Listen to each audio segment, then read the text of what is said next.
अच्छा, आपको पता है ये जो दिल के अच्छे लोग होते हैं ना, उनका एक बड़ा मसला पता है क्या होता है कि ये बड़ी जल्दी हार जाते हैं। ये दिल के अच्छे होते हैं, इसीलिए अक्सर अपनी जगह दूसरों के लिए छोड़ देते हैं। और इनको धोखे प्लेट में नहीं बल्कि इनको धोखे दिलों में रख के मिलते हैं लोगों से। लोग इनको छोड़ जाते हैं और ये साला साल तक उनकी खुशबुएं ढूंढते रहते हैं, फिर भी उनका बुरा नहीं चाहते। ये लोग अक्सर आपको खामोश पाए जाएंगे।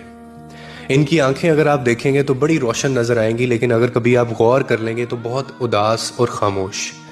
लेकिन ये जो दिल के अच्छे लोग होते हैं ना, ये बहुत बुरे भी होते हैं। क्यों बुरे होते हैं? क्योंकि लोग इनके साथ जो भी खेल खेलें, ये उसमें से कुछ ना कुछ अच्छा ढूंढ लेते हैं और ये सोचते रहते हैं कि शायद यही इनके लिए ठीक था। लेकिन ये बहुत वफादार चीज़ होते हैं, लेकिन कदर इनकी कोई नहीं करता। सवाल ये पैदा होता है कि और क्या आपने कभी सोचा कि ये जो दिल के अच्छे लोग होते हैं ऐसे होते क्यों हैं? मैं आपको बताता हूँ। क्योंकि ये हर दुख को खामोशी से सह लेते हैं, क्योंकि ये हर धोखे के बाद भी लोगों को माफ़ कर देते हैं।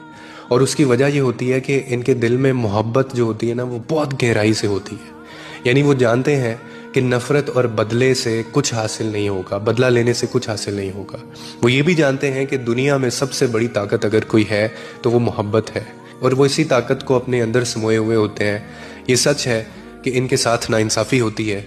लोग इनकी मोहब्बत को कमज़ोरी समझते हैं, धोखा देते हैं इनको, इनकी वफ़ा को बेवकूफ़ी समझते हैं।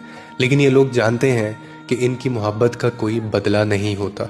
ये जानते हैं कि इनकी खामोशी इनकी ताकत है और इनकी जो वफ़ा है वही इनका इम्तिहान है। लेकिन ये जो दिल के अच्छे लोग होते हैं ना, ये दरअसल इस दुनिया के असल हीरोज़ हैं।